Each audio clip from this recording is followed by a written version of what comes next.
Құрметті ағайын, қазақтың ұлы ақыны Абай Құнанбайұлының 175 жылдығына орай ақын өлеңдерінен үзінді оқу эстафетасын Қазақстан Республикасының білім және ғылым министрі Асхат Қанатұлы жолдаған екен.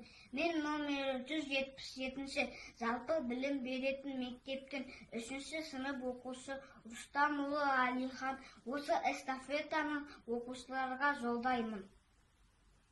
Ғылым таппай мақтанба, орын таппай баптанба, құмарланып шаттанба, ойнап босқа күлуге, 5 нәрседен қашық бол, 5 нәрсеге ашық бол. Адам болам десеңіз, тілеуін өмірдің алдында, оған қайғы жесеңіз, өсек өтірік мақтаншақ, еріншек бекер мал шашпақ, 5 дұшпанын білсеңіз, талап еңбек терең ой, қанағат рақым ойлап қой, 5 асыл